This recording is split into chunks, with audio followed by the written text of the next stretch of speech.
Welcome, Spartans, to Mission Debrief. We're playing every mission of the mainline Halo video game series in chronological order, discussing our experiences and sprinkling in a bunch of lore along the way. If you'd like to play along and have your thoughts read on the show, email us at podcastevolved@gmail.com or drop us a tweet at podcastevolved on Twitter. If you like what you hear and want to support the show, visit Podcast Evolved on Patreon. This episode, we're debriefing the recovery mission as well as the lockdown area from Halo Infinite. I'm your host, Colin Perkins, alongside David Arnold.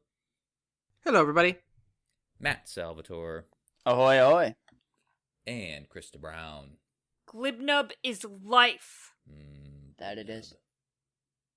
Last mission was Outpost Tremonius, emerging from the depths of Zeta Halo after defeating one of Escherum's chump lieutenants. Tremonius, Master Chief, and his new companion cleared out the Banished that occupied the forward operating base above.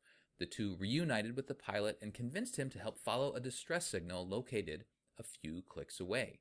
Now, in recovery and the open world area, the pilot drops John 117 on a new section of the ring near the distress signal located by the weapon. Master Chief quickly captures another fob and then heads out to get his bearings, thin the Banished ranks, and reunite with UNSC forces scattered about this portion of Zeta Halo. Date of the game is May 28th, 2560. David, why don't you take us along this Pelican ride as we go off into our first open world area? No problem. This mission begins technically immediately after the previous one. So once you climb into the Pelican at the end of Operation or Outpost Tremonius, you begin a lovely little Pelican ride. Like I said before, that I think should be all fast travel. So you just move through the Pelican the Pelican moves through the world as you look out the rear of it, and the weapon pops up open on your hand, and there's a cool little exchange between like herself and John. She pretty much is like really impressed with like everything she sees. It's kind of cool because you're just seeing like the map move, like destruction, and there's just like a cool vibe about it. So she just goes, "It's beautiful, isn't it?" And John just says, "To some," which is like a cool John thing to say. Like, yeah. You know what I mean? So she kind of looks up at him and kind of like picks up on the vibe, I think. So she pretty much asks him, like, it's clear now, kind of like she wasn't given any information at all other than do your mission. So she was pretty much designed for one purpose, very much, and then, like she mentioned before, she was supposed to be deleted. So she had to lock down Cortana, but she doesn't know why. She wanted to know what did Cortana do that was so wrong. To John, then pretty much she looks says, up like "No." she's like a little kid, right? Like, so yeah, Dada, why is this the way it is? Why is this the way? Exactly, which it's true considering the fact that she's only 6 months old, right, thereabouts, and 6 months without any access to anything. So it's not like she could be learning new information. It seems to be she was very much in that console doing nothing. I think she was learning about like the Silexes and just some of the that's stuff, true. That's about it. But she obviously had no access to sensors or anything because she didn't even know what a Banished was. Right. Do you know what I mean? So she's pretty much there. And then John just says she was our target. So then she's got like a cool facial animation of like, okay, yeah, but why? This is classified. I don't have all the information. What's the actual answer to that question? And then John just doesn't answer her. Like he just doesn't tell her shit all throughout this game. And then conveniently other things start to happen that kind of cut off the conversation. So like the Pelican pilot starts giving out. Oh my god, Banished is everywhere. He's freaking out. There's like alarms going off in the Pelican. It's kind of rocking a little bit. So like he's just having a little freak attack. So the weapon just pretty much says, "What intel did Dr. Halsey give you beforehand?" And John just says, "She only tells you what you need to know." I.e., I'm not telling you anything because you don't need to know. Which is kind of hardcore. So like he's just, pilot gives out, you kind of get to see some other kind of like locations in the map. The weapon is still asking her questions, trying to understand, and the pilot is giving out. John is saying nothing through all of this. He's just soaking this in. Pilot's giving out, holy shit, there's a big structure, I gotta get out of here. And the weapon's just like, okay, I'm out of here, we'll have to wait because he's having a panic attack. This is also probably the first area you could notice that like the chip in the back of John's head lights up green when people are talking to him. So like when he's receiving transmission, so you get to see when the pilot's talking, it's lighting up green, which I thought was a really kind of cool touch. Does it change probably makes when the weapon is talking to you? Is it a different color, or is it always green? I haven't noticed, to be honest. It doesn't look like it's changing color when the weapon's talking to him in his hand. Oh, okay. So like I don't think so. It seems to be maybe it's external communications, maybe. Right. That was my first assessment. So essentially, John just says, "All right, put us down exactly where it is." So you get to see the tower. It's a really cool kind of structure, a really cool layout, and it's pretty dope. Mm-hmm. It's pretty cool. And then John just goes, "It's close enough," and he just does a big cool jump out of a pelican. Hero lands on the ground, and away you go. You are now open in the world. Boots on the ground. Woo-hoo. That's right. So you can Yeah. just wander here, and you're now. So this is a You little. just leave. You just go somewhere else. Take a nap. Exactly. So it puts you right by Fob Golf, and it's more. The game is more or less saying, "Hey, go do this," but you can do whatever you want here within this area. It's a little weird because you start at the top. So if you go to your map. And I forget if you can access your map right away or if you need to wait. But you can access the map. There's nothing on it. Yeah, since Tremonius. Okay, so the top left, like where you start with Tremonius is kind of the top left. But you can't really explore that area. You see this big chunk of land. You can't explore that area until you finish another couple missions. Mm-hmm. But you can explore this chunk, so the bottom left. So that's a little confusing, I guess, as a player. It's like, okay, I'm up here. But now I'm down here, and this is the part that I can explore. Anyway, you can now we'll unlock our checklist of things to do here pretty soon. I'll just take you through golf, and then each of us is going to talk about different things that we can do in the open area. So I'll cover the fobs. Krista is going to cover the outposts. Matt is going to cover the UNSC distress signals, and then David's going to cover the the high value targets. And we'll, talk about a couple of other things. We're not going to cover off on all the audio logs that you can, that you can find. Those we'll do in a separate Podcast Evolved episode, just at least covering them. But it won't make a ton of sense to do like an audio walkthrough of everything. So we'll cover the highlights for you throughout the way. So Fob Golf is right in front of you. You can go get a Foxtrot if you want that to be your first outpost, fob to unlock, and you'll have that same conversation that you're going to have here in a little bit with the weapon. But it makes sense to just grab the one that's right below you. So you just kind of head down this cliff here. It's sitting right there, Fob Golf, and there's some brutes there. There are, what else is down there? Some brutes, jackals, and grunts. There's a turret on the side there that is a little bit of a pain in the butt, but it's pretty easy to clear this area out. Anything you guys want to mention? I don't know, David, about this first little fob. It's pretty basic. It is, but I like how it's still a cool environment where like you attack from a cliff on high. So like you can come down and I always come down and take out the turret that looks over it first, and then use the turret to clear a couple of enemies, and then you can kind of just jump down and take it at your leisure. If you go to the right of the turret, there's like a little banished kind of, let's just say, crate. And inside is a bunch of weapons and stuff like that. So you can go there and rearm and come and take on the outpost with some banished weapons if you want. I think there's a skewering or a Ravager or something like that. So that's pretty cool. And a couple of spike grenades. But like all of the actual fob bases are pretty much the same the whole way out. Like the actual structure itself. The structure, right. Yeah. So they're a similar layout. They're pretty just like a landing pad essentially with some crates on it. There's nothing particularly special about the first one, I don't think.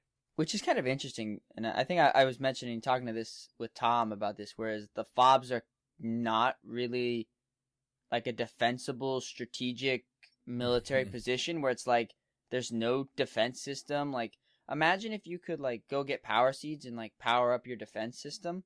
So like you could build turrets or upgrade your fobs so that like if they like, in my opinion, they should have been like, oh, this fob's under attack.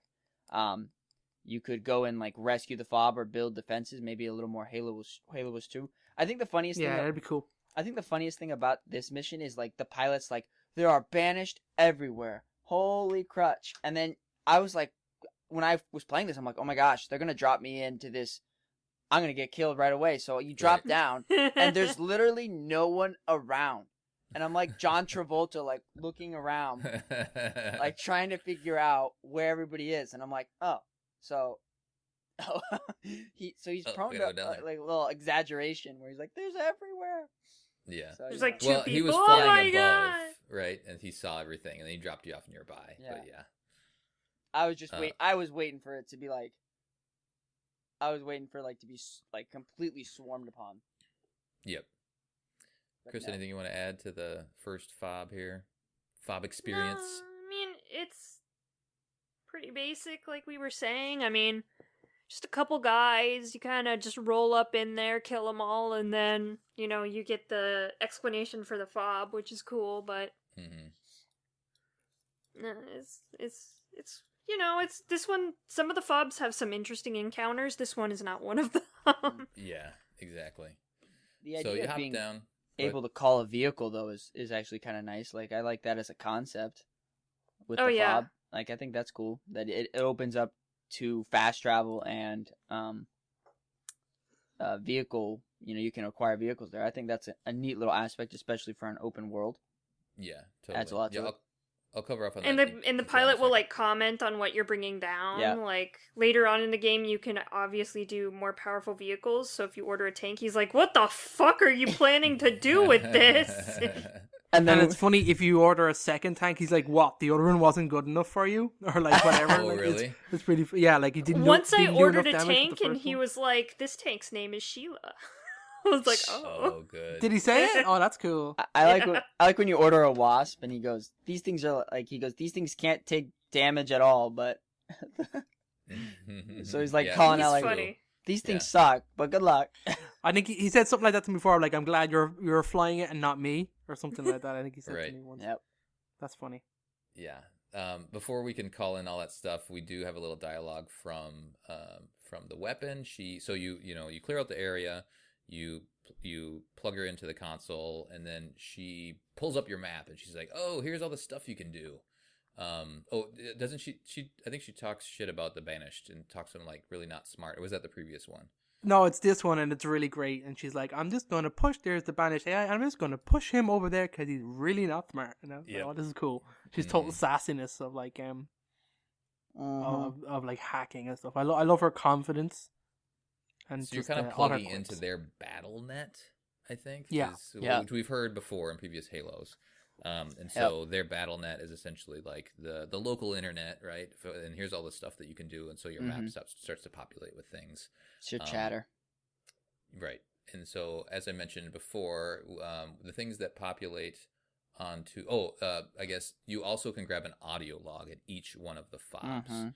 And those audio logs cover the Saga of the Infinity. And those will unlock in order.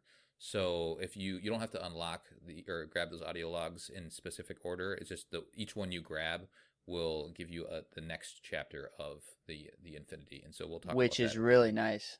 Yeah, that's pretty handy. And I think there's 14 fobs. There's 12 fobs, or maybe there's 12. And then there's 12 audio logs to unlock.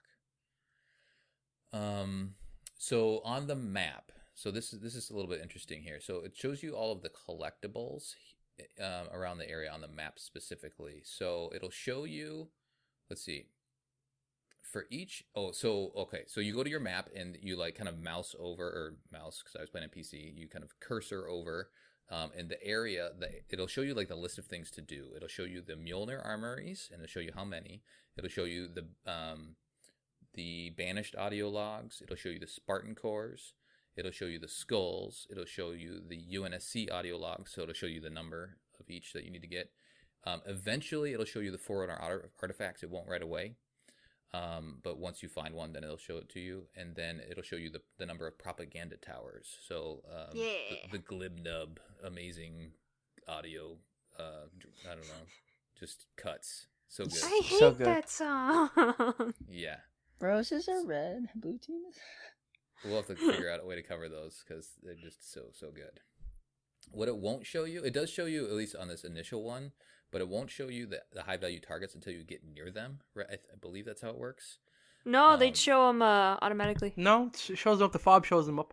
No, Yeah. Oh, it will pop them up in the area? I think It will. I think Yeah. Colin's right though. I think because if they're close enough to the fob, it will light them up. But there are some high value targets that you have to go near them. Are you sure? I thought they Oh, all no. popped You're up. I don't know. I found them all just by the No, unlocking the fobs. There is Same. a high value target in later missions that's like past Tremonius, like on the other side of Tremonius. Oh, That was right. there for me. That was was there there. for me from That's- like yeah. early game. So that it might be that they just unlock all of them or in a certain vicinity. But I remember walking up on an area and then it appeared and I didn't see it originally. Well, it could be that like the fob areas that are overlapping, you might have been in another fob area Okay. without having unlocked that fob, and you Right. just stumbled across the high value target first. That's probably it. Yeah, that will happen.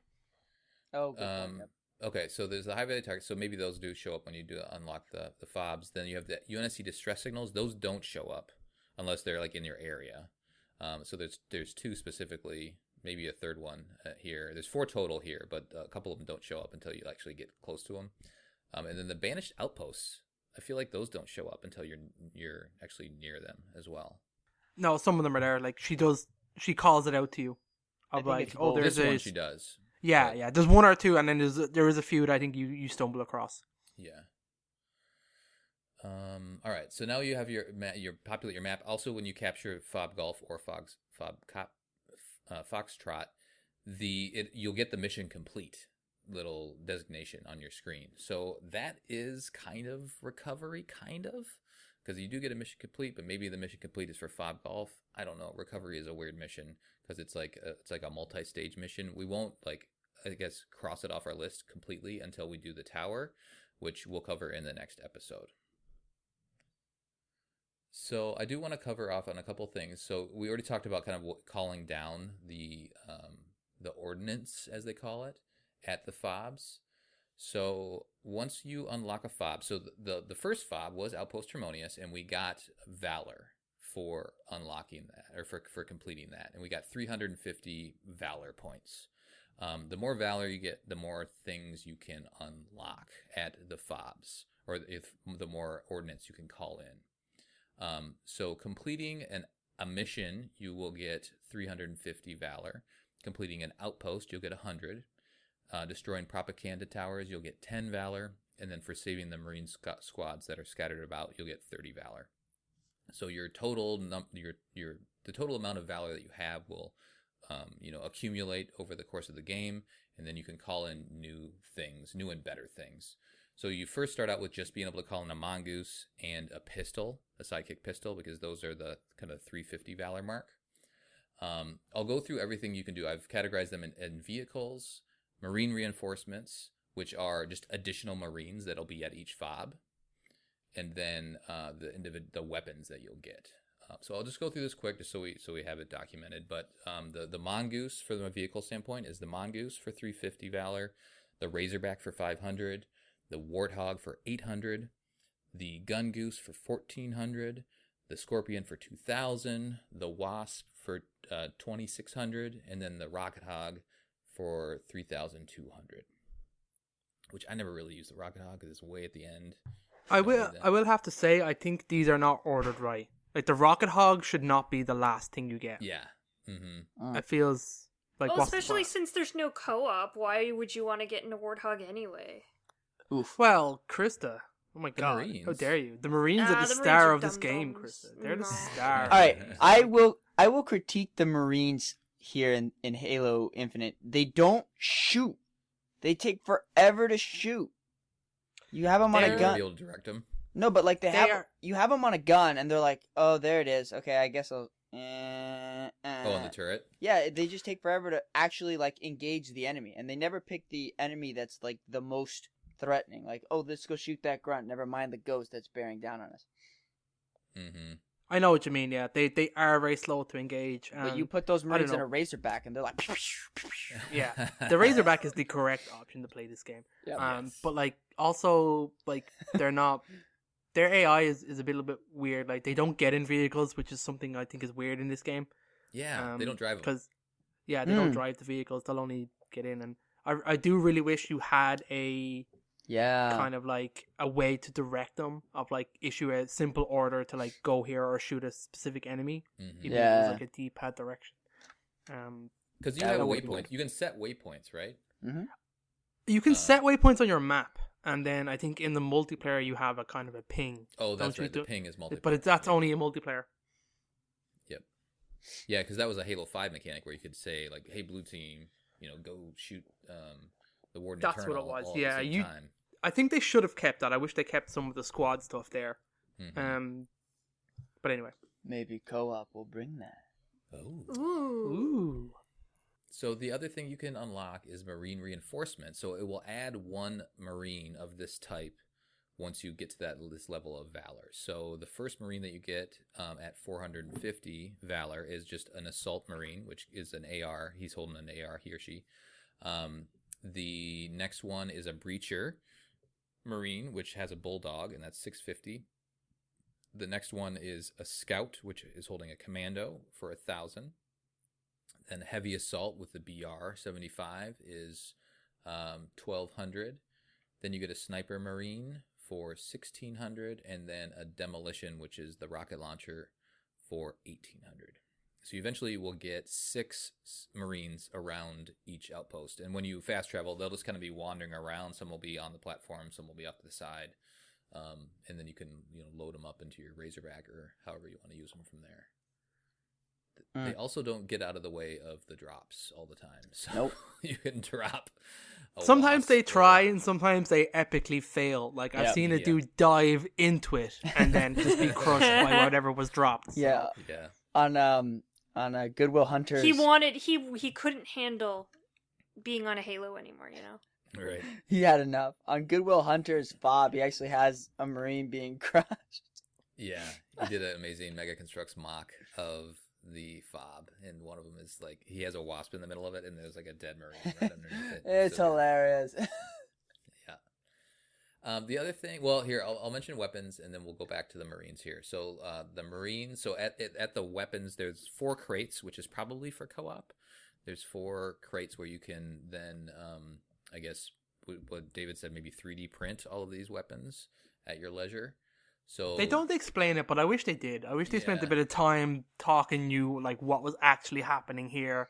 Oh, I I wish Valor thought the was weapons- an actual resource. thought the weapons were like stored in the fob, and then they just kind of like came up like in a.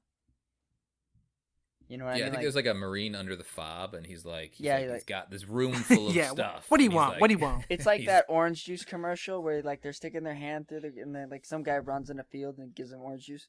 Yeah, Same yeah, concept. exactly. Same concept. know. What are you buying? It's like a little dumb waiter. He just puts it on, and he's Yeah. like, Yeah. There we go. But anyway, secrets I it up. assumed in my own brain that it was a 3D print job, especially because like when we'll talk about it when you get the first HVT and you get the first weapon, Mhm. the actual weapon has a 1-line dialogue of like where these things are coming from. Yeah. But we'll get there later. Sorry, Colin. Go on. Okay, so sidekick. So if you want to get a pistol, you can get it for $350. And I like the sidekick. I mean, I never really printed it or called it in, but having a sidekick handy is fine, right? Then you get a assault rifle, an AR for $400. You get a frag grenade, which is weird because there are grenades like usually on the platform itself of the fob. This is really weird. Yeah, I don't know why. And like, there's always a sidekick and an AR kicking around in a fob as well. Like, Yeah. why would you need to print it? But anyway, go on. I think co-op comes into play on that one. Maybe, yeah, maybe. Sure. But like, Hey, you're yeah, still the only commando. that makes sense. Right. So the frag grenade is $550. Then you get a bulldog for $600, a commando for $900. Commando's kind of useful in campaign, but not in It's a multiplayer. brute How killer. dare you? It It's is the brute great. killer. I love the commando, like the way it fires, the way it looks, but it's just I don't know. It's not Great my for thing. headshots. I'd take a BR over the commando any day though, but that's just me. 100%. Yeah, Yeah, I still like it's it, like though. a It's a good mid-range weapon. Yeah. Yeah, I mean, Uh, the DMR was way better than the commando. Ooh, Way better. Yeah. BR 75 for 1,100. You get a sniper for 1,500. The Spanker rocket launcher for 1,700. You get the Hydra. I'm a fan of the Hydra for 2,100. And you got the Hydra off of Tremonius's dead body, so you could have that still. And then we have the fancy versions of all these. So you get the striker sidekick for 2,200, which has a just more powerful pistol. You get a long shot AR, which is improved range. So you get that for 2,300. A convergence bulldog, which is increased ammo and range. Oh, it's so good. It's such a good weapon. All of these are amazing. Yeah. Yeah, when you get up here, you just grab these. Don't go for the basic versions. The Bulldog is 2,400. The Impact Commando, which is increased ammo and range, and reduced accuracy, which I thought was weird because the Commando is not accurate to begin with. Shots fired. 700. The BR-75 Breacher is improved stopping power for close range, so it hits harder. 2,800 for that. You get the Flex Fire Sniper, which is increased ammo, but it says close range, so maybe it's not as impactful. That's 2,900. The Pursuit Hydra, which is a faster target lock and improved rocket velocity. That sounds dirty. That's 3,000. And then eventually, so when David's going to talk about it, when you kill the high value targets, you'll unlock special versions of the banished weapons, and then you can pull them up in your base as well. Whew. All right, that was a lot of info, but I feel like we needed to cover it at least at some point, so now is the time.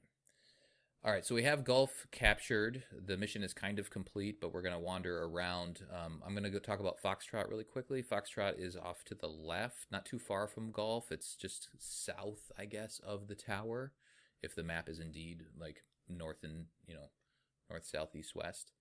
So you can go head over there. There's nothing super special about that other than it's just closer to the propaganda or to the tower itself. There's a propaganda tower nearby. It's protected by some elites. There's a couple blue elites. There's a red elite, and then a bunch of grunts. There is an elite that has a Ravager as well, so watch out for that. But other than that, it's just like another location that you can fast travel to. So nothing super special about Foxtrot. It's in a I don't know, just like a little. It's kind of plopped in the middle of the ground. Kind of to Matt's point is like there's not really it's not super strategic locations. They're just kind of out there. They're more or less placed. It feels like a development thing. It's like here's a good spot where you might want to fast travel to. So here you go. Not necessarily like within like the side of a cliff that only that you can easily defend. Okay, so next on our checklist, outside of the forward operating bases, are outposts, and I'm going to hand it off to Krista to cover Ransom Keep. These are kind of fun, I feel like. Oh, they're super fun. As you go through the game, there's a lot of different ones. They're kind of like you go in, you press some buttons, and you're done. But it's all very cool concepts. Each outpost has kind of a different personality. There's always a brute over the loudspeaker that doesn't know what the fuck's going on. She's like, what is it? That is so accurate.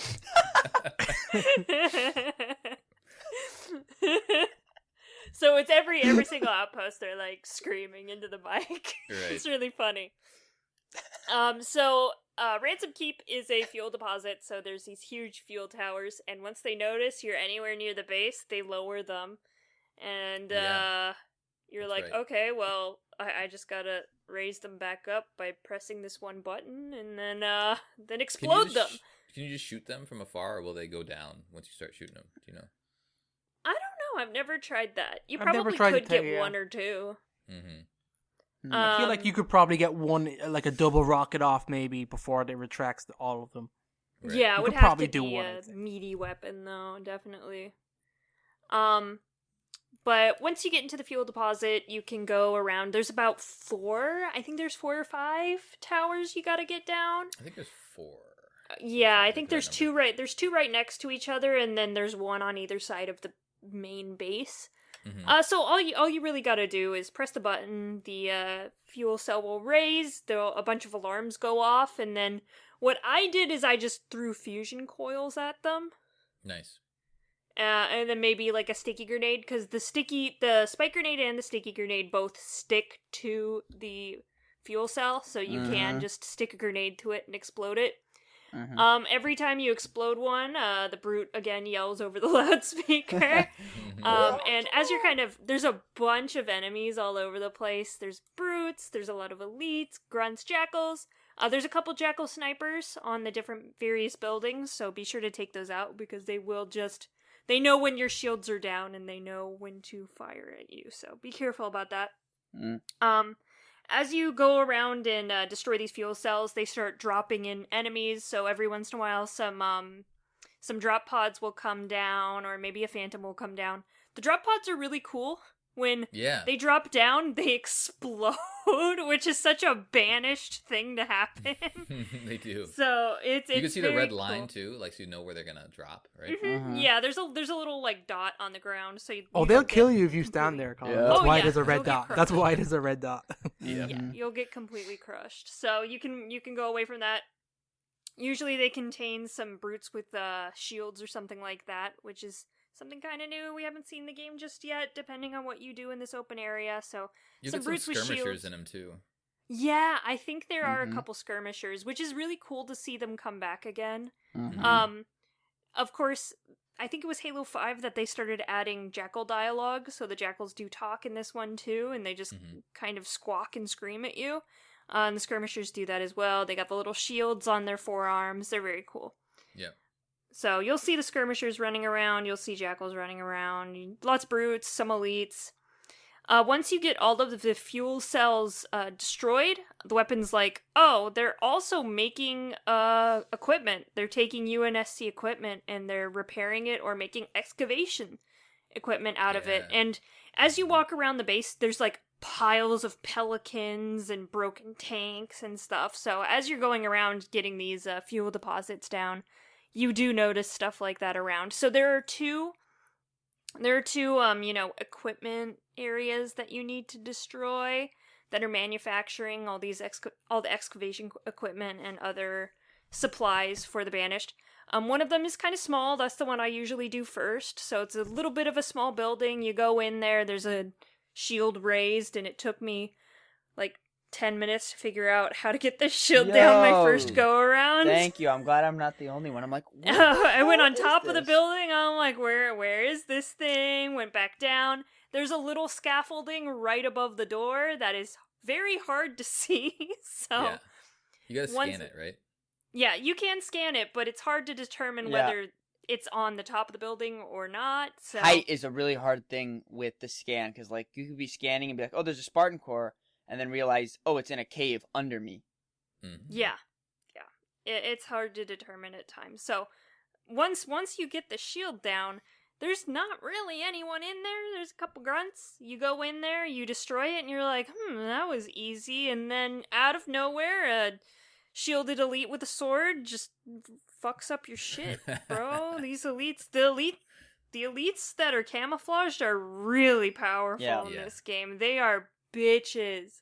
Yep. So he'll assault you. They take some damage. Oh yeah. Sometimes they'll go camo right away, but sometimes they'll go camo after they're damaged a bit, and then they just charge you, right? And they know exactly when to like run away slightly, let their shields recharge, run back in. The camouflage is really good in this game. It's hard to locate them. Eventually you get something that helps you with that, but we'll talk about that later.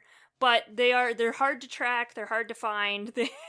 They're very aggressive, and they are kind of bullet sponges. They're really powerful. So he'll come and assault you. Yeah, they're very smart.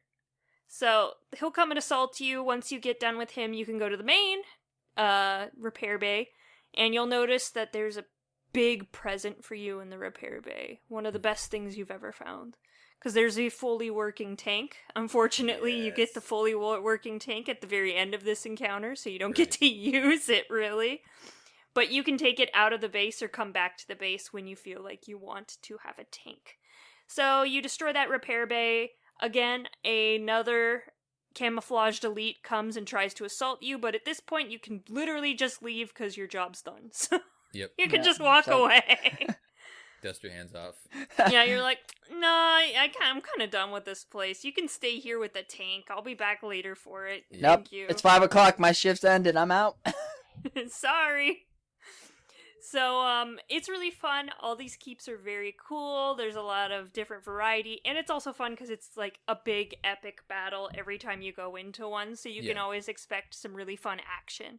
So that is the first one. There are a couple audio logs and stuff. There's 1 Spartan core and I think 2 banished and 2 human audio logs. So keep an eye out for those and the sounds they make, and determine whether it's actually making the sound or it's just your mind playing tricks on you. That's true. Yeah, that definitely happens. Can we talk about the scorpion just for a second? Because this is the first one you encounter. Yeah. This thing, it's like it was awesome for me to find. It's like, oh, I love a scorpion. I hop in, at least this last playthrough, and I didn't clear out enough banished before I hopped in it, and they immediately destroyed it. Oh, really? It's so slow, and it's just clunky as hell in this game. I really didn't use much scorpion at all in Halo Infinite. I don't know. David, what are your thoughts on the scorpion? Really fucking slow. Yeah, I used it a few times because I really tried to. I went out of my way because I'm like, okay, it's like expensive in Valor. I thought it'd be near the end. It's weird that a rocket hog is there, but whatever. Yeah. I did call one in once or twice during the game. Because I was setting myself up for okay, I'm going to go take on one of these outposts and I'm bringing a tank with me, which is a kind of a cool thing you can do. That's sometimes. what I did too. But I did that a couple times. I think the Halo Zeta, the environment is not conducive to the tank. It is just so difficult to control, to get around. If you're trying to the trees, in my opinion, should be destructible, especially the small just ones. mow down. Yeah, you should be able to run over or through some of the smaller bushes and some of the rocks and stuff like that. It is really difficult to maneuver around. So you can't really travel very far in any scorpion that you get in this game. I did use it a couple of times and did have fun with it, and there's a mission where at the end where you get kind of a choice and there's a cool achievement for doing it and stuff like that. We'll talk about that eventually. But here at this base, I did like finding it. I liked the premise of this base, and I wish they leaned more into it in this game of kind of is the resource gathering. You have to take scrap and turn it into things. I like the idea that that's what the Banished are doing, that they've built these bases for stripping down vehicles and UNSC and getting raw materials out. I thought that was cool. It's such a cool premise. I wish they leaned more heavily into it. But it is cool. And in this particular outpost, when I did it the first time, I did jump in the tank and come out, and then that's when the reinforcements came in.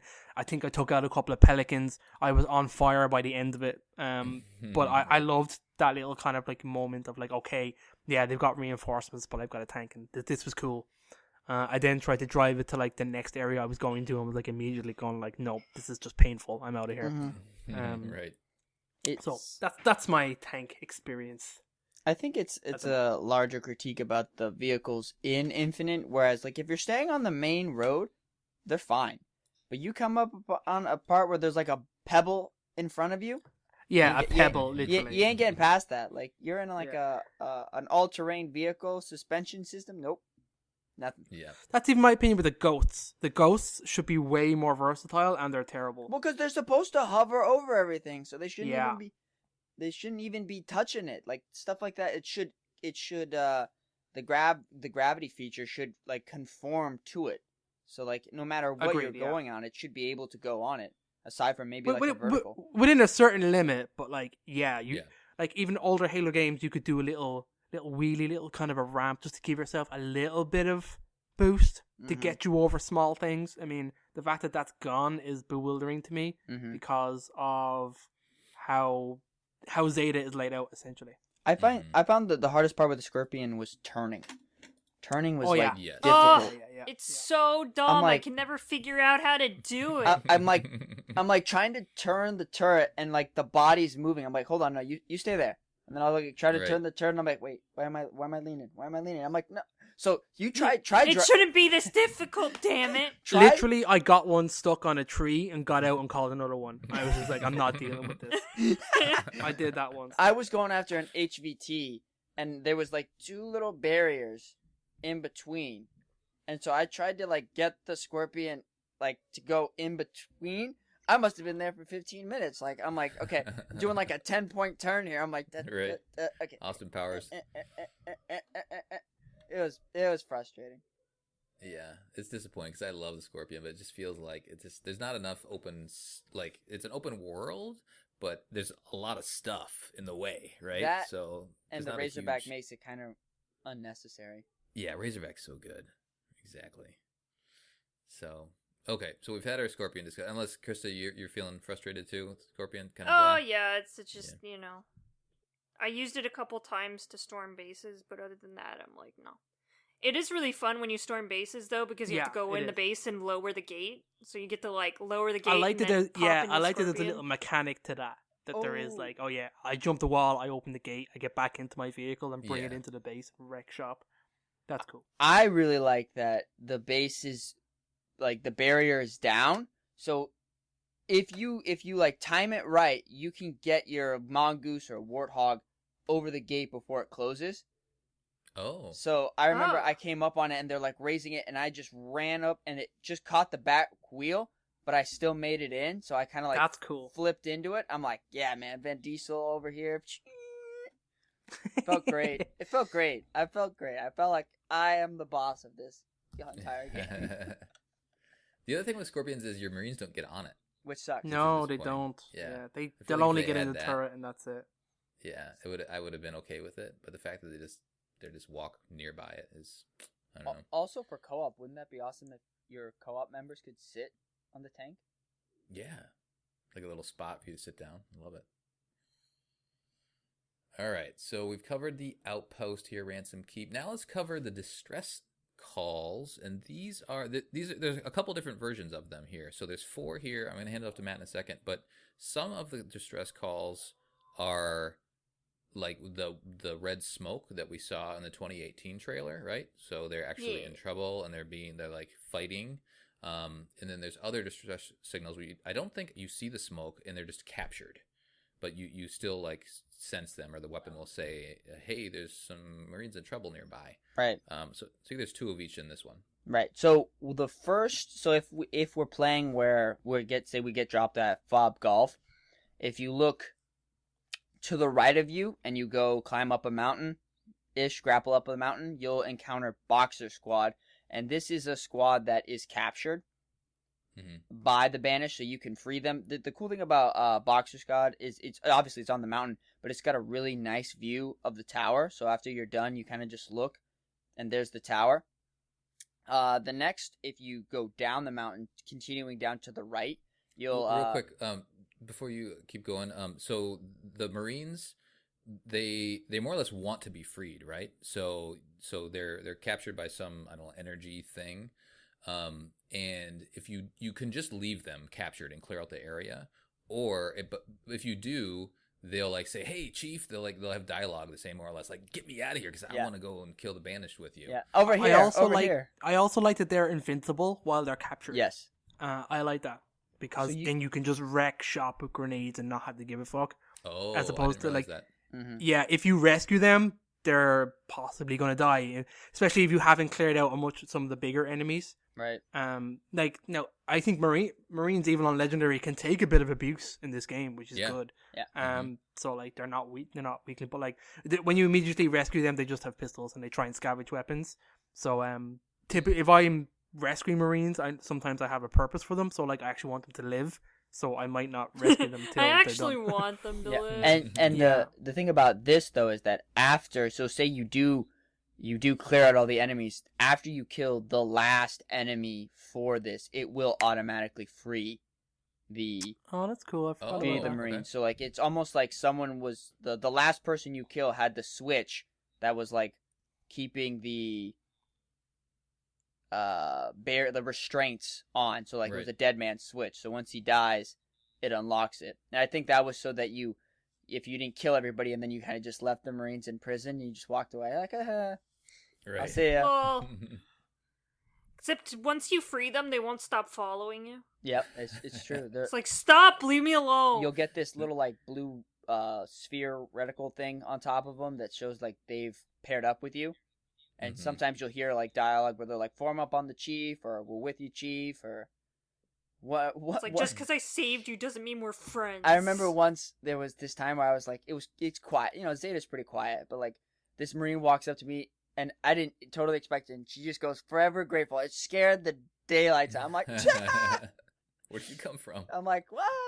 And they actually do a pretty good job of following you. I mean, aside like if you use things that are like grapple shot, where you like grapple over a mountain, they can't. But for the most part, they'll follow you. Because I remember They do have a range. I feel like there was a point where, when I was rounding these guys up, there was a point where one of the squads just wouldn't follow me anymore. They like climbed down a mountain for me. They like hopped down. I have a video. They like all hopped down the mountain, like because I went ahead with my grapple shot, and then they just stopped, and then they didn't want to follow me anymore. They're like, we're tired. I remember I did. It was an outpost, and it's later on in the game. But I remember I freed a couple of Marines, and they're all like, "Oh, we're with you, Chief." And then I just hopped in a ghost, and I'm like, "I gotta go," and so I left. Bye. And so then I'm at this outpost now, and I'm fighting the Banished, and my shields go down, and all of a sudden I just start hearing UNSC fire, and I'm like, they showed up. It was like on your left. I'm That's like, cool. oh shoot, they're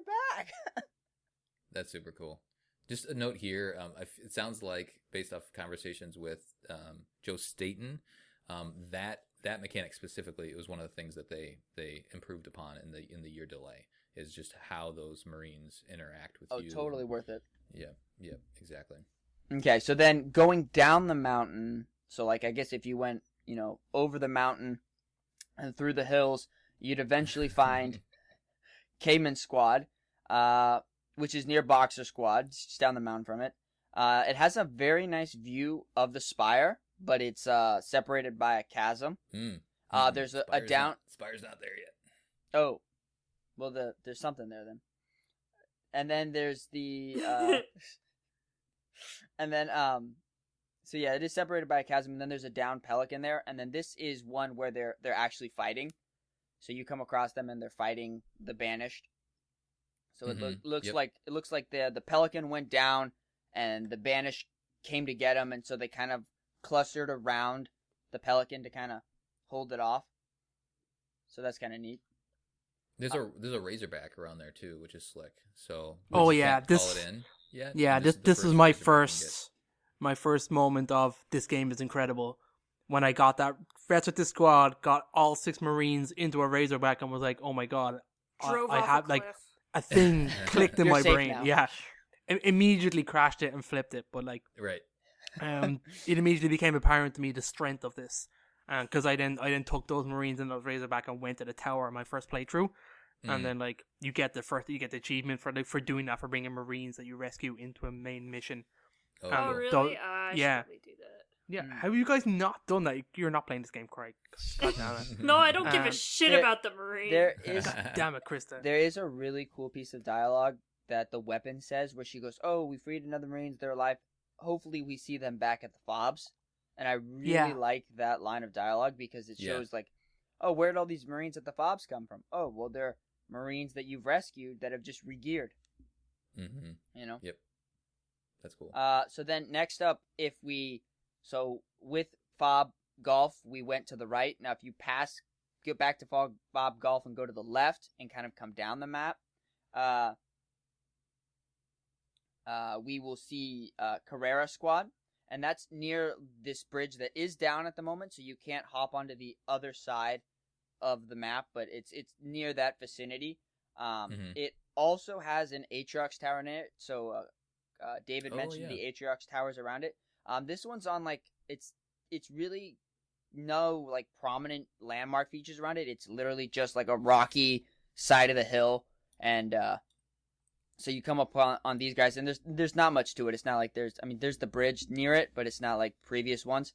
And then the final one, which they're captured too. Yes, sorry, one. they're the captured one. And then the last one, which is like on the farthest side of the map, up the mountain, way over on the side, is called Starlight Squad. And this one's really cool because I guess like it's built, it's like under it's like in a little cleft of the mountain. So you have It's a really cool setup. Yeah. I honestly wish they did more with this area. Like, it'd be really cool if there was like a base here that wasn't a fob, but you just like had a base that you could fast travel there. Because it's really like, I would say, easily defendable from like aerial assault and stuff like that. There is a audio log here, so you can pick that one up, and it actually this one they're fighting, and then they'll land in more banished reinforcements.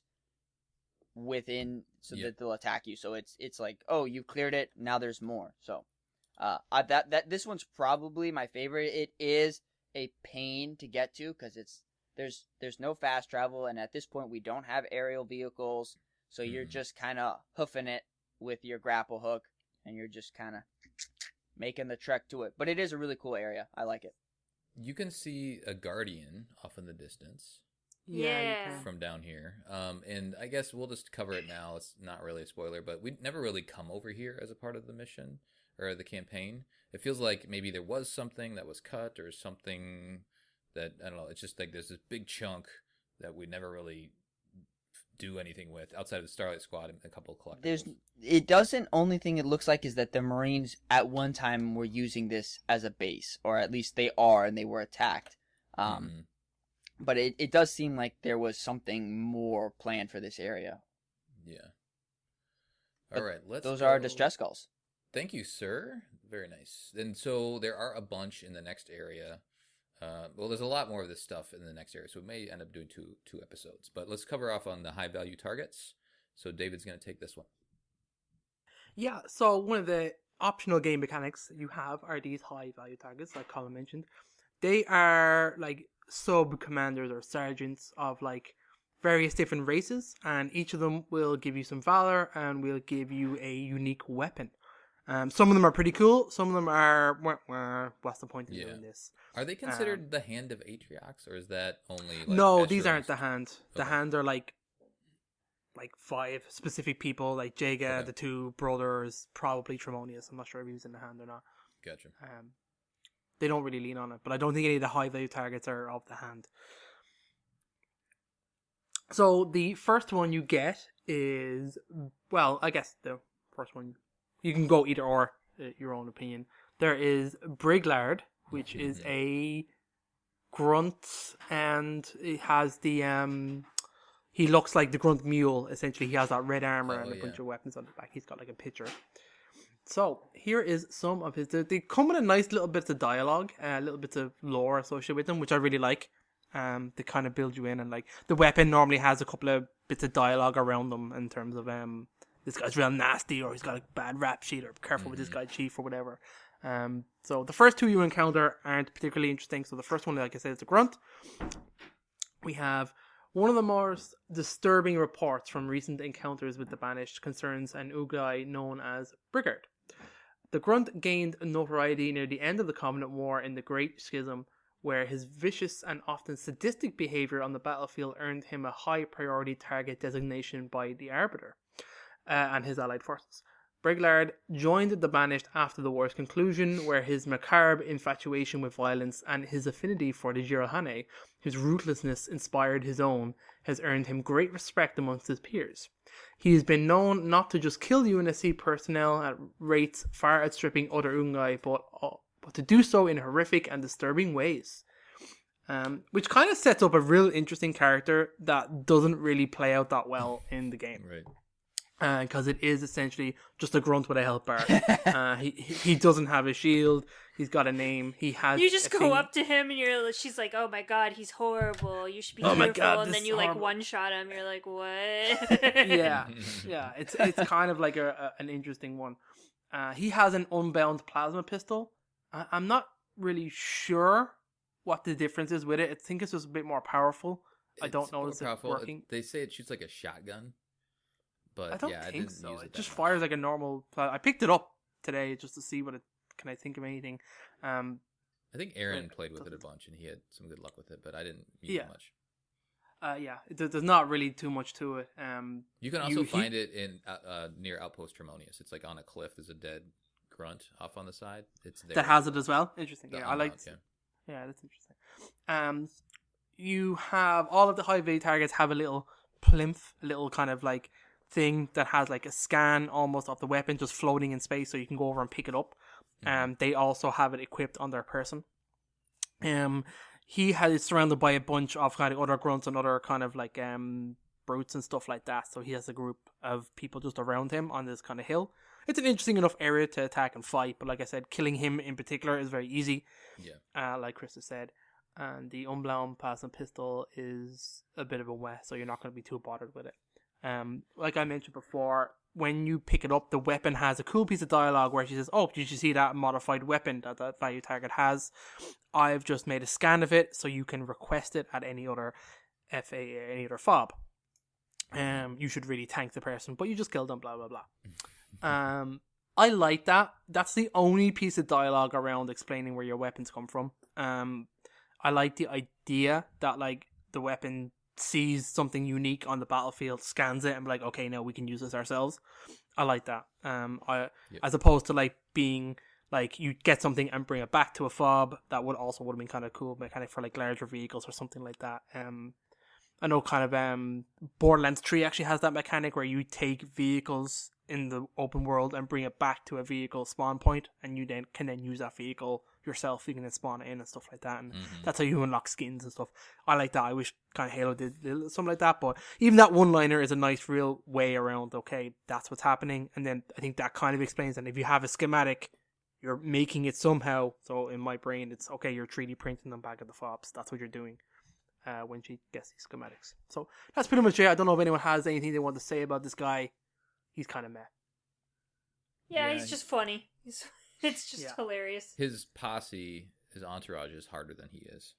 Yeah. Yeah. Right. I think I ran him over with a ghost, and I'm like, "Oh, did I kill him?" I'm like, "Oh shoot, I killed him! Dang it!"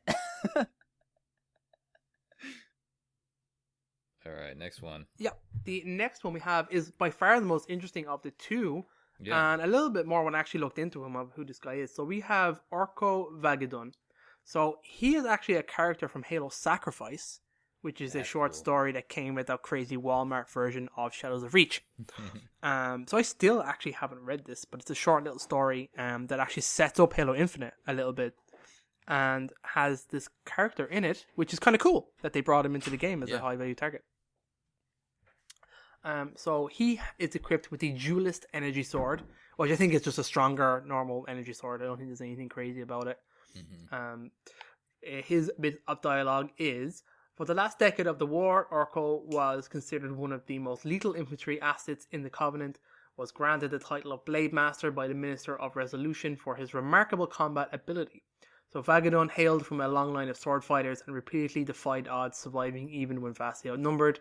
When the Covenant fell into dismay at the hands of the Prophets, he returned to Suban, the blood moon of Sanghelios, and his birth world, where he was approached by Atriox with an offer to join the Banished. Only after a year of watching his own people fall to civil war, he agreed. Since then, Vagadon has fought exclusively for the Banished as part of the Blood Brave, a sect of highly esteemed warriors from his homeworld. So that would have been cool if there was more to them, or if even if it was like he was surrounded by a group of elites that were special in any way. He's not. He's just got a bunch of dudes, mostly brutes, kicking around. The area where you fight him is interesting. He's a little bit tougher because he goes camo pretty much straight away. He shoots a plasma carbine pretty much at you constantly and throws grenades. And if you get close, he'll whip out his sword and attack you. My first time playing this fight was pretty cool. I found it quite tough. There's like a cave you can get to him in one way, and you can obviously come over the top of a mountain to get to him. It's pretty cool. He's surrounded by a bunch of dudes. It's a cool little fight, and he can be tough because he's camo almost all the time. But other than that, he's cool. A lot of times I'll kill the high value target first, because I can see their health bar and stuff like that. In his case, I feel like because he went camo so often, I had to kill everybody else first, and then it was kind of me versus him. Yeah, I did that too. I'm pretty sure there is a rocket launcher on a cliff near him. Yes, which is handy. I like that. But you got to get lucky at this point because you don't have the thing that you need to get to know where the camo guys are. If you're doing it before the tower, anyway. So you can always come back, and so that's the other point: is the squads and the high value targets and the keeps or the outposts. Everything you can come back and do that at any time at any upgrade level or whatever. So you don't need to do them all right now. We're just covering them now because they're all in this one area before we move on. Yep. Like the first time I played the game, I think I beat the entire main campaign and then went back and got box drive. Right. Yeah. So you didn't even use it. Yeah, because to be honest, you don't really need it. Right. All right. Thank you, David. High value target coverage. There are 15 total, so we'll chip away at those as they're available for us to take out. The other couple other things just to mention here in terms of collectibles. So there are 2 skulls in this area. There is the blind skull. So there's this giant crevasse kind of split in this area on the south side of the map. So the blind skull is tucked away in there. And you're probably better off just to wait until you get the wasp to get that, but it is down there.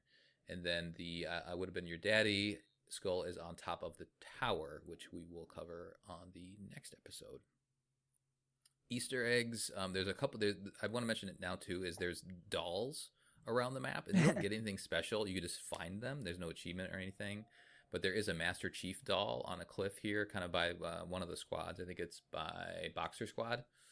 So, and he's just there, like on a rollout mat on the side of the cliff. So those are fun little Easter eggs to find throughout. And there's a bunch of different characters all throughout in the different areas. There's also a Brute barbecue in the kind of the southwest corner. Oh, I haven't seen that one yet. Yeah, there's like a little area. There's just so much fun stuff to find, right, in the open world. And there's little encounters that are unique. And this one has like some barbecued chicken and some fruit. Like, how's the fruit look in Infinite? I know that's a big topic. Right. Exactly. Yeah. Did they improve the fruit physics? Because I know that was really important to some people. It's important to all of us. And then there are Forerunner artifacts. This is the other thing to find. So there are, remember in the 2018 trailer where you see the Marines walking through those rings, and it's also in the 2019 demo, or was it the 2020 demo, where you see the rings. So those are actually collectibles. You find those scattered throughout the maps. There are 2 of them in this area, and when you scan them, they will play an audio log. The audio log is from a character named Despondent Pyre, which we'll learn more about later. So we will read those when Matt goes over the audio logs in a little bit. These were a really cool collectible. It was a cool moment when I figured out what these were. Yeah. And I stumbled across them, like, oh, this is cool. And I was immediately on the hunt for them then after that. I mean, there's cool little dialogue. I like what they are as well as what they give you. I thought it was cool. Mm-hmm. And the way the weapon sets them up, too, she's like, these are really mysterious and ancient, like older than the Forerunners, maybe? Mm-hmm. Like, there's some weird stuff happening with these things. So I feel like there's more stories to be told about these. Foreshadowing. So there's 2. There's one up on top, kind of the mountain by those 2 squads, Boxer and Cayman. There's one on top of there, and then there's another hill on the kind of the west of the map. That there's the second one, and they're numbered, so it's weird. So you find Forerunner Artifact 3 and Forerunner Artifact 4. They're like, those are the numbers. Spoiler: there's 7 of them. But the audio logs play in order, which is nice. Which is nice. So it kind of tells the complete story of Despondent Pyre, throughout. Why so despondent? Why? That's a good question. All right, I think that's it. Unless you guys want to touch on anything else. Audio logs. Yes, let's do some audio logs. Or is there any other callouts, David, trivia-wise? We probably just touched on everything there. No, that's more or less everything I can think of in this area. There's a few random bits and pieces, but like I said, that's it. There's nothing. Cool. All right, let's do audio logs. Matt, okay, so we're going to start with the FOB audio logs. So the first one is preparations. Alright, I need an ETA on the weapon. 37 minutes, 52 seconds, Captain Lasky. I don't suppose you could speed that up? I imagine that's a question for her, sir. Well, fair enough. Is the escort fleet in position? Aye, sir. We've got 6 Milson frigates in the advance group ready to move. Acknowledged. Have them set course at full speed. Hopefully we won't be far behind. I don't like this waiting. We're sitting ducks out here. Okay, next one is Captain's Report. Captain's Report. INF 101, mark timestamp. Encryption Lambda Chi Alpha. I've spoken to Commander Palmer, who's assured me that our Spartan contingent is ready to go. Commander Sarpong offers similar sentiments regarding our infantry and ODST divisions.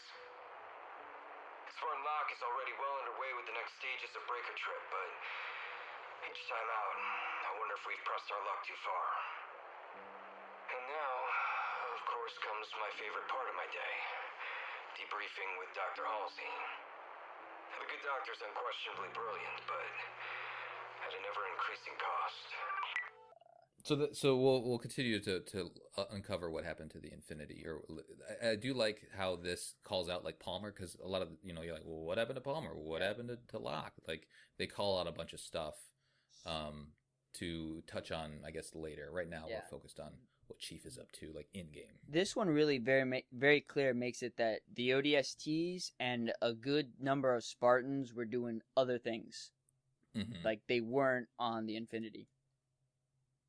Okay, so we will then begin the outpost intel, and this is for Ransom Keep.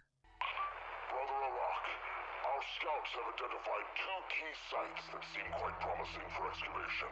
We will soon be ready to dig, but we must remain vigilant. Unnatural defenses lurk beneath the surfaces of these rings. Advise your troops to salvage any human machines laid low in battle. The material will be needed for repairs in the difficult days to come. Good hunting, Brother Arak. When this is all over, I will tell you of how I survived my days on the Great Foundry. I like that. Good hunting. Next up, we have the Dream of Atriox. Look around, brothers and sisters. The way our horizon curves up into the sky, binding us together. It was not the Covenant that finally delivered upon this promise. It was Atriox, and he's banished. He took those first defiant steps and tread a path the prophets could not follow. The result is the dream of Atriox made manifest. This place, this ring, is now our home, our fortress, our sword. Wow, he's really got that motivational speaking down. Okay. Nice. Next up, we have to go to the Artifact. Oh right? no, we got Oh, two no, the more. UNSC. Yeah, we got 2 more. Oh, here we go. They were up. Okay. So this one is Outpost Intel to Andro Valeros. So, this is it? I haven't seen a friendly face for weeks, maybe months. There may be some Marines in this compound. If I can't get our people out, well, I loaded all the remaining C-12 into this Warthog. Get this message to my son, Andrew Valeros. He lives on New Carthage. Andy, I know that I told you I would come home, but I can't keep that promise. And that hurts more than you'll ever know. No matter what, know that I love you.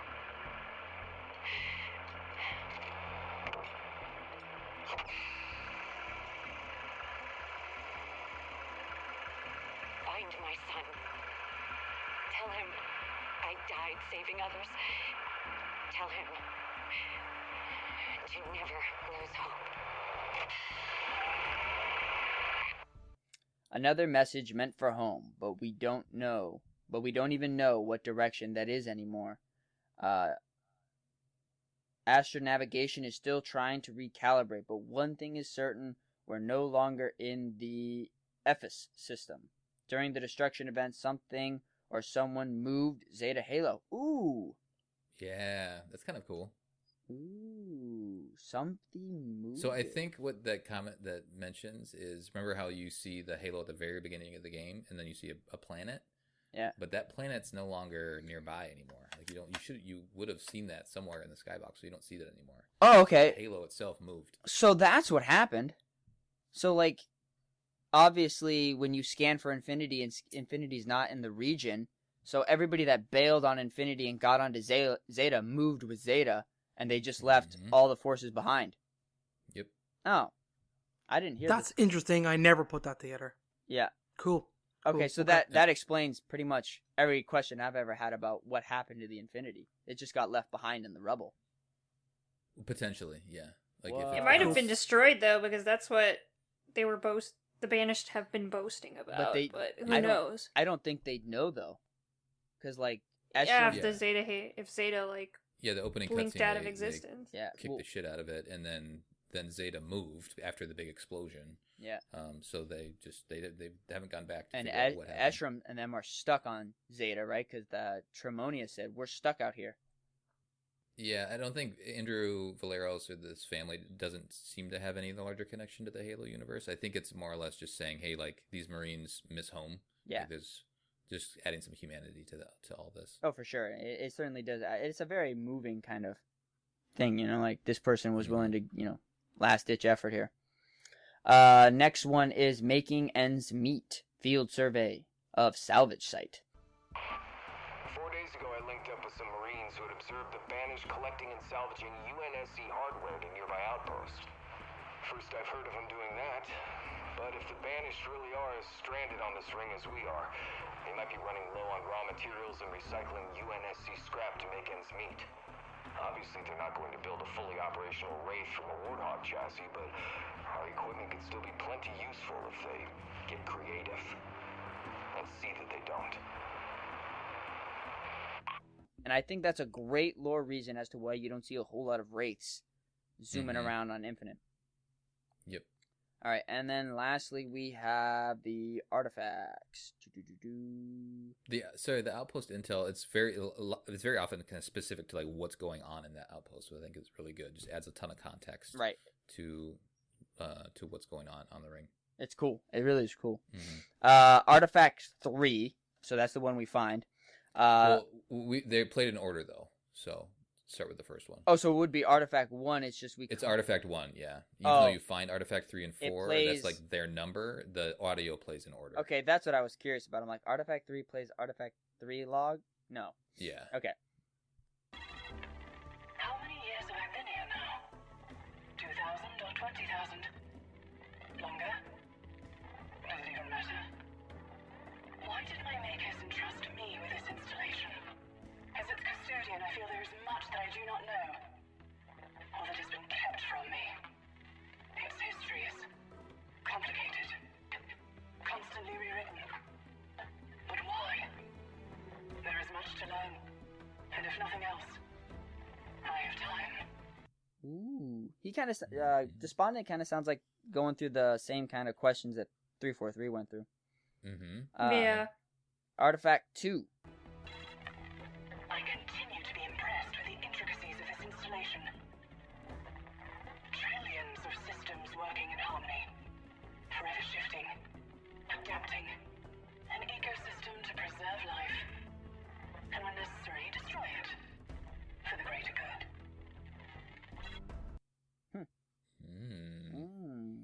I was kind of... So that's why the audio logs are like, or all these little artifacts and extended stuff outside really do kind of fill in little bits of story elements that really like we just learned about, like that someone moved the ring. Like I've played through it a couple times, and that was completely missed on me. Mm-hmm. Yep. Yeah, you gotta dial into those audio logs. There's a lot of little bits of information that they include. Well, that's like in the description of the audio log, so I don't even think that's what plays. So like I've listened to them and I'm like, oh, that's cool, yeah, cool, you know. But like that's probably why I never fucking knew that. That's a that weird place to put such a key piece of information. I feel like that's like that should have been addressed in the main campaign. What like, the thing was talking about it, yeah. or like for Cortana, sure. The weapon should have said, oh yeah, well that Zeta Halo just recently went through a slip space, or it moved, or it or jumped. The pilot should surely know that. Yeah. Mm-hmm. Right, exactly. Yeah, he could have made an offhand comment. Yeah. Like, yeah, well, who knows what happened ever since we all got sucked into and how did they move?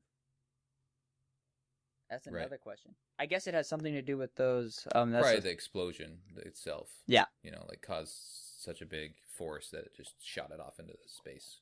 Oh, good point. Yeah. Once you set an object in motion, It stays Yeah, in I motion. wonder, is it like a self-defense mechanism that the ring gets Oh, that could heavily be. damaged and just goes, oh, fuck, get out of here?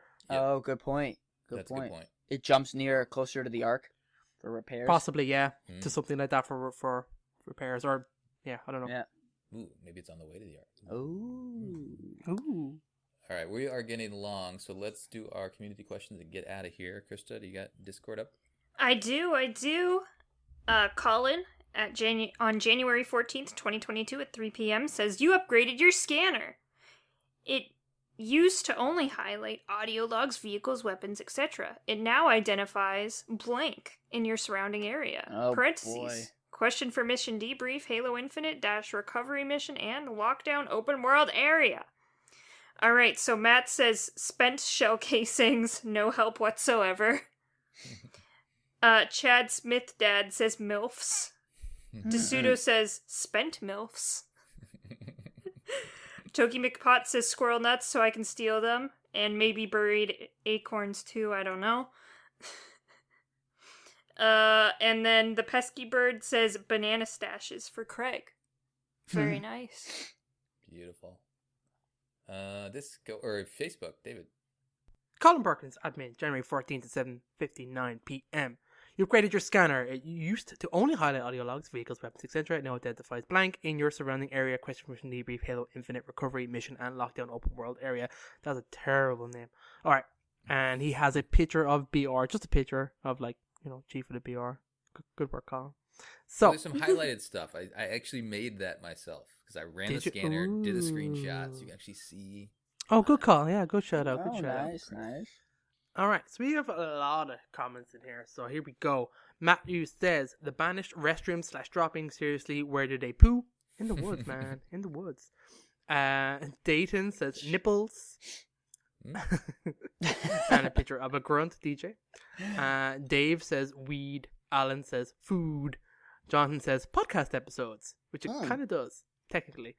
Where your audio logs, Jamie says, where your audio logs are after you found them, so you know when you already have one. That's a good shout out. Lucas says, it highlights ammo boxes in the color of ammo type, so that I'm not checking every ammo box for kinetic ammo. That is an excellent comment. Yes, Lucas. Lance says, the one and only Chips Dubbo. Oh. Like he should be in there somewhere. Axel says, animals, we need more wildlife. Chuck says, I didn't notice if it's already doing this, but knowing where the damn propaganda towers are would be nice. It doesn't really. It will highlight them if you're near them. Yep. It's just like a column. It's not really interesting. Matthew says, hot singles in your area may include an alarmingly high ratio of grunts and Craigs. That's pretty funny. And then Manny says, the bloody gore that's been missing a la Combat Evolved. Oh. He wants his blood. He wants his Kenneth M says, back. the flood. Yeah.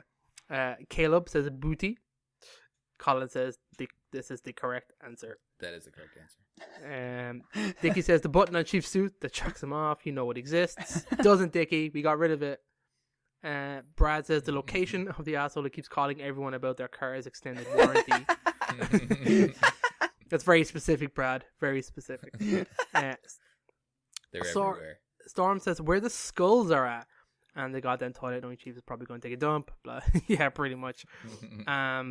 Clyde says, a way for Halo Zayla to be as dark as two betrayals or truth and reconciliation at night. Yeah, make It night would be mode cool if night there mode was again. more of a night. Night would be cool. You need So, a planet, though. No night mode without a planet. Well, it's artificial. Like, everything on the ring is artificial, including the quote-unquote daylight. There's no There's sun nearby. either. There's sun That's- nearby, isn't there? Or is it fake? Or is it... How could it be It's fake, like- though? Requiem had a It's- fake sun. Yeah. But the ring Some of them scan... had fake. It could have fake. I think the Ark had a fake sun, too. Well, technically, you could just treat it that, like, if you're on a portion of the ring, that when it spins, it spins so that the other side of the ring blocks out the sunlight. But You just could for make like it work. a little second, like a half second, and then it's right again. Yeah. Anyway. Is that it? Here we go. Space is That's it. weird, man. All right. Space is weird.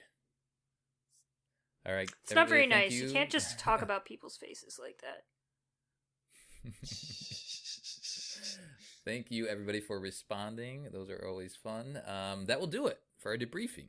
of the recovery mission and lockdown area from Halo Infinite. On the next episode, we'll be covering the Tower. Dun, dun, Send us your dun. thoughts at podcastevolved@gmail.com or drop us a tweet, Podcast Evolved on Twitter. You can also support the show by visiting Podcast Evolved on Patreon. Until next time, evolve. Evolved. Evolved.